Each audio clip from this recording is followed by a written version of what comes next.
6 de la mañana con 40 minutos. 6 horas 40 minutos en todo el Ecuador continental, una hora menos en la región insular en esta fría mañana de día martes, segundo día laborable en la presente semana. Gracias por acompañarnos a esta hora. Vamos a empezar con nuestras entrevistas. Para el efecto, recibimos ya en esta mesa de trabajo al doctor Andrés Campaña, concejal del municipio de Quito, a quien agradecemos por atender esta invitación.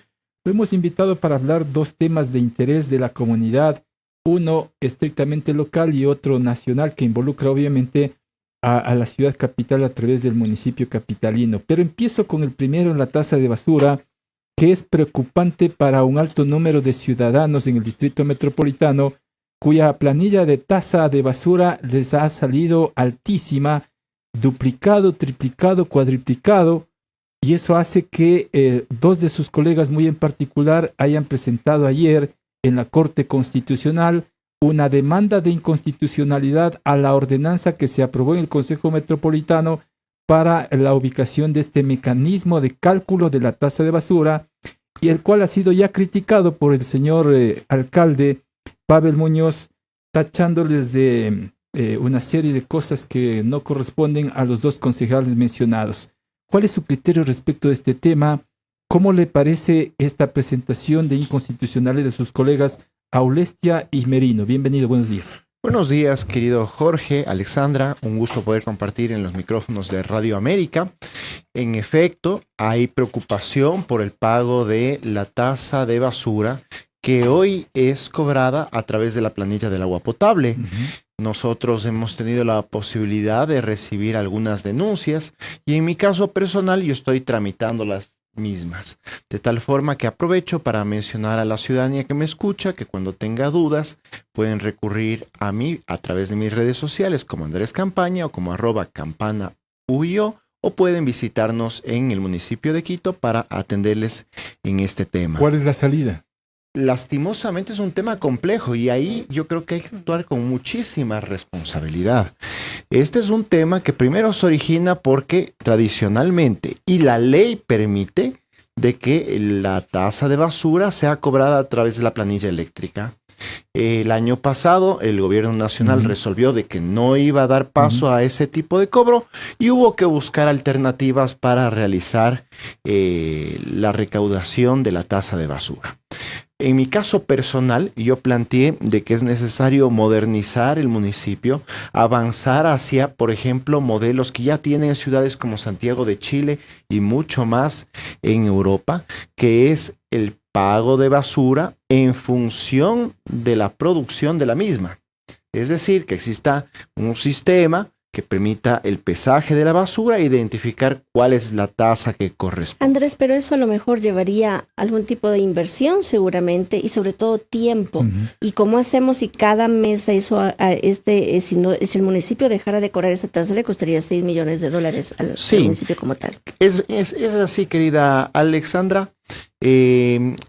Sin embargo, yo soy de las personas que creo que si queremos cambios importantes para la ciudad y cambios que no perjudiquen a los bolsillos de la familia quiteña, esta es la medida más justa.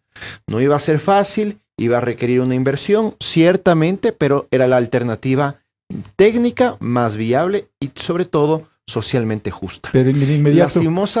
Lastimosamente, al igual que ustedes hoy me han abordado, la respuesta del alcalde es que se necesitan acciones inmediatas. Porque bien señalaba usted, si no se paga la tasa de basura, que más o menos son $6 millones por mes, no hay servicios de recolección de basura, ¿no?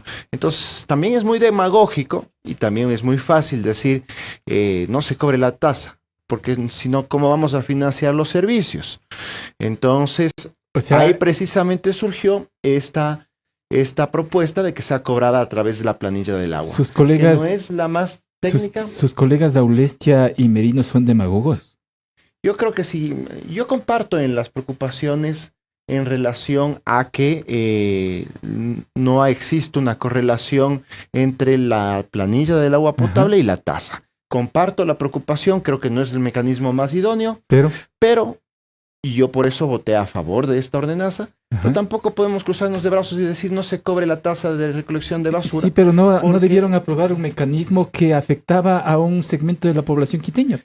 Por eso yo menciono, mi querido Jorge, yo tenía mi propia propuesta, Ajá. la presenté y me dijeron que no era viable porque se demora, porque se requieren mayores inversiones. Ahora, ¿qué alternativas hay? Porque Ajá. aquí también se trata de hacer, ustedes conocen mi Claro. postura, yo tenía una postura crítica con el alcalde Pavel Muñoz y se trata de buscar alternativas. Otra alternativa era vía cobro impuesto patente o vía cobro impuesto predial, lo cual suponía de que iba a ser un cobro todavía mayor, porque evidentemente estos dos impuestos se pagan con carácter anual, de tal forma que hubiéramos recibido un incremento enorme en las planillas tanto de estos dos impuestos que son de carácter anual. El único impuesto que además de la planilla eléctrica se paga de forma mensual es el agua potable. Lo lógico y necesario hubiera sido que retomemos el mecanismo que también, dicho sea de paso, no era el más ideal, porque también teníamos nosotros en menor escala, en mucho menor escala, varias personas que mencionaban que tienen un alto consumo de energía eléctrica, pero no producen basura. Por ejemplo, el caso más estudiado, porque hay estudios de esto, es el caso de los medios de comunicación. Los medios de comunicación, por su naturaleza, tienen alto consumo de energía eléctrica, pero no necesariamente tienen producción de basura, tampoco hay una correlación. Sin embargo, pues creo que era un mecanismo que nos permitía al menos tener mayor tranquilidad que la que hoy tenemos, dadas las circunstancias. Pero ¿por qué no aplicar una tasa fija y como plantean otros a través del sistema financiero con un catastro quizá que pudieron tomarlo desde la misma empresa eléctrica Quito? Hay un sistema de tarifa mixta. Hay una tarifa base, una tarifa fija, que es de $1.10, y el otro componente es una tarifa variable que se aplica en función de el agua potable que es consumida. Entonces, esa fue la propuesta. Respecto a lo del catastro, también se planteó de que se construya lo del catastro.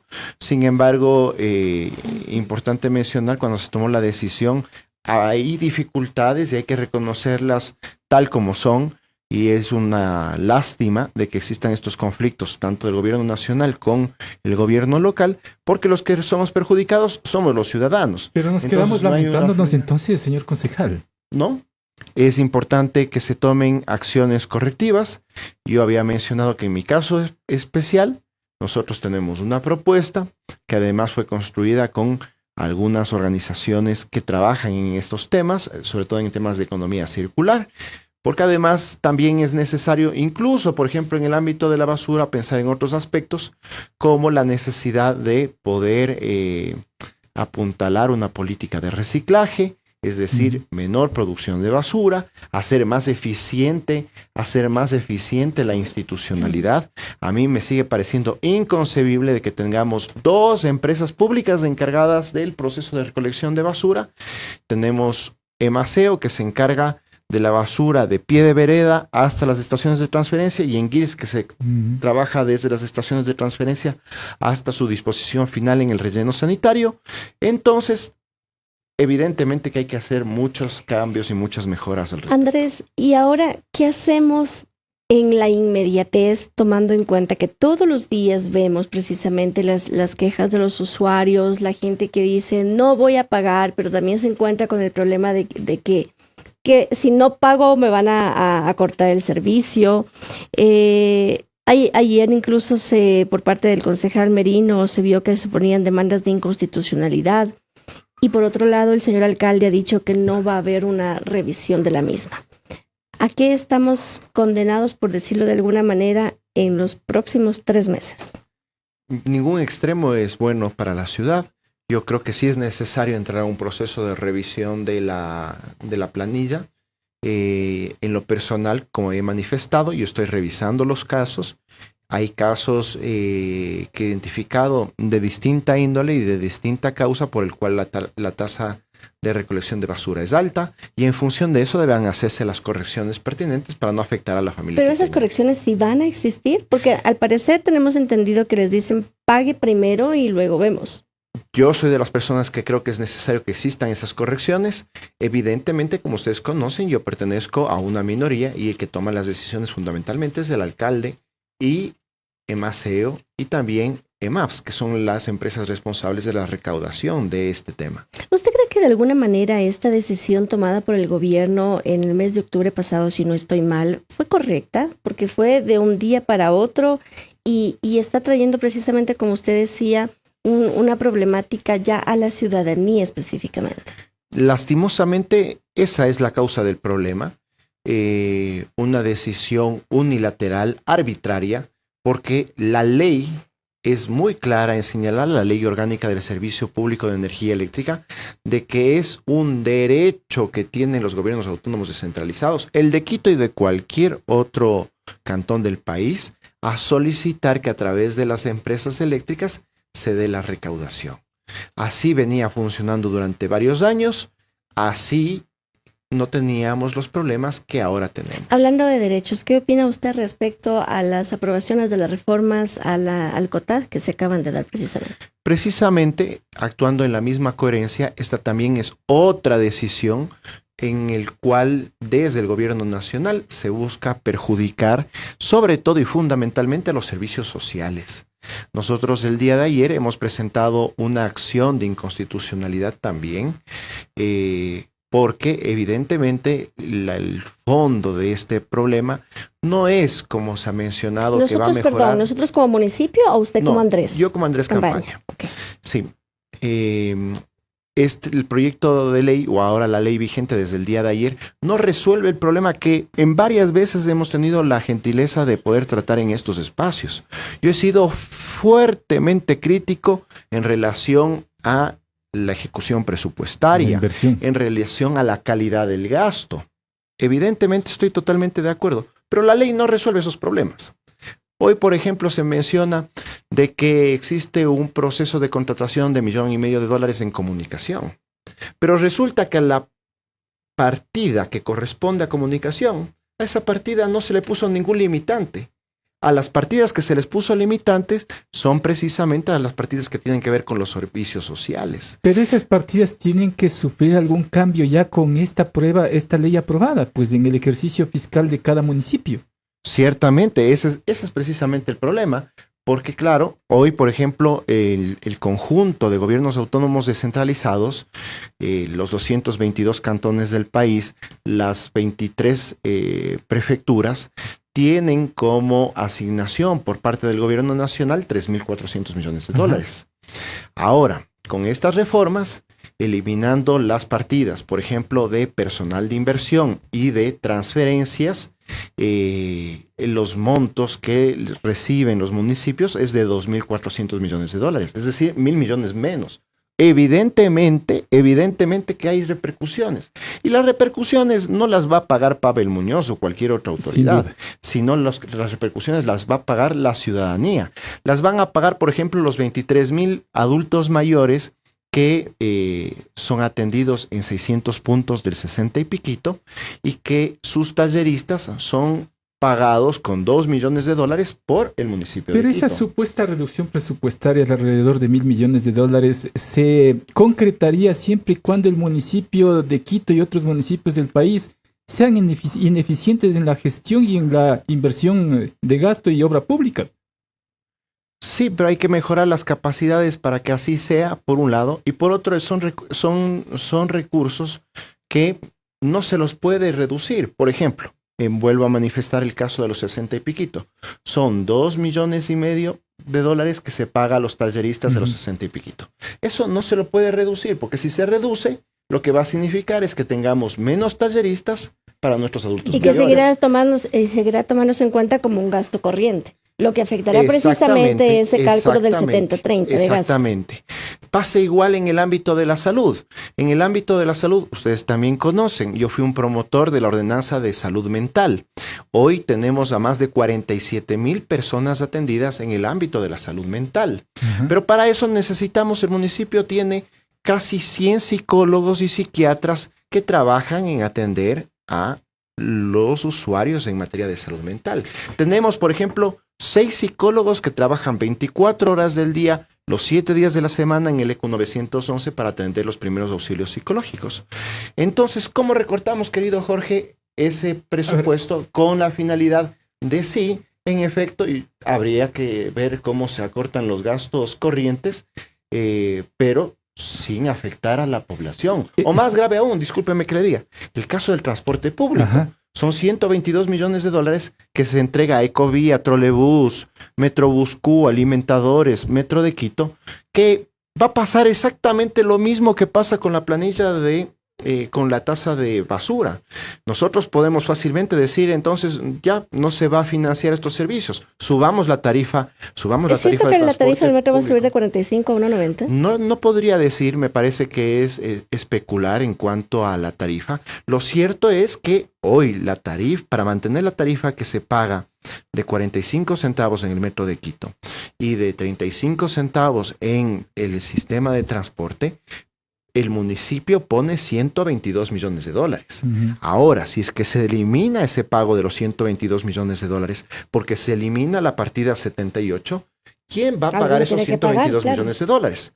Entonces, no la va a pagar el alcalde, no la voy a pagar yo, no la va a pagar usted, la va a pagar la ciudadanía que usa el transporte público. Y después, en el caso del transporte, se tiene que hacerlo sustentable, como dice la misma ordenanza al metro de Quito, con una infraestructura integral, y hasta ahora no pasa nada, pues, Andrés. No, ciertamente también hay. Esto no significa que debemos cruzarnos de brazos. Claro. Por ejemplo, en el ámbito del transporte público, yo soy una de las personas que vengo insistiendo en la necesidad, por ejemplo, de que exista la integración del sistema, integración física, operacional, tarifaria, el cambio de modelo de gestión, el cambio de este sistema que es de lo más cavernícola, los buses que compiten unos a otros para obtener más pasajeros, para poder tener un sistema en el cual se pague por kilómetros recorridos y se garantice mayor cobertura y se garantice seguridad vial. Por supuesto que yo soy Y no se avanza en eso. No se ha avanzado en eso. Y eso es exclusiva competencia del Ejecutivo. Totalmente. Y hemos sido críticos de eso, querido Jorge. En varias oportunidades nosotros hemos levantado nuestra voz sobre ello, así como también hemos levantado nuestra voz sobre los gastos innecesarios, la baja ejecución presupuestaria e incluso también hechos de corrupción a los cuales esta administración municipal, por ejemplo, tiene 2 informes de Contraloría con multas grosas e indicios de responsabilidad penal. Ambos informes que yo los fiscalicé, que yo los remití a la Contraloría General del Estado. Por supuesto que hay que controlar eso. Pero el problema está, mi querido Jorge, en que la ley no resuelve eso, no trata estos temas. Sí, sin duda. Sin duda que ninguna ley resuelve todos los problemas, ¿no? Y en eso estamos de acuerdo, ¿no? Pero hay que también tratar de exigir o presionar a los municipios que inviertan bien los recursos, porque tiene cosas buenas y tiene cosas malas, entiendo todas las leyes, y esta es una de ellas. Ciertamente, yo creo que es necesario que los municipios transparenten sus recursos, sepan utilizar bien los recursos, pero además, mi querido Jorge, no solamente los municipios, sino el gobierno sin duda central. Todos, porque también manejan también recursos públicos. Resulta también, aquí resulta un tema, una doble moral, que, por ejemplo, se menciona que es necesario de que exista mayor control del gasto corriente. Estoy totalmente de acuerdo. Pero resulta que el municipio de Quito tiene gasto corriente del 34%. ¿Que debería ser menor? Por supuesto que sí. Pero el gobierno nacional tiene un gasto corriente del 50%. Entonces también otro de nuestros elementos por los cuales nosotros hemos planteado esta acción de inconstitucionalidad es porque la Constitución dice que debe haber normas análogas tanto para el gobierno nacional y tanto para los gobiernos autónomos descentralizados. No puede haber normas con dedicatoria, más aún cuando el problema es mayor en el gobierno nacional. O cuando se hace, por ejemplo, un llamado a la eficiencia del gasto y salen temas como los de esta semana que decía más de $100,000 en remodelar 3 baños, por ejemplo. Fíjese ustedes, es otro de los casos. O yo, por ejemplo, cuestiono el $1,500,000 que quiere el municipio realizar en pautaje, pero también cuestiono los 22 millones que el gobierno nacional hace exactamente lo mismo. Totalmente de acuerdo, con eso me quedo. Muchas gracias. Gracias, Andrés. Muy amable. Andrés Campaña, concejal del municipio de Quito. Vamos con una cadena nacional.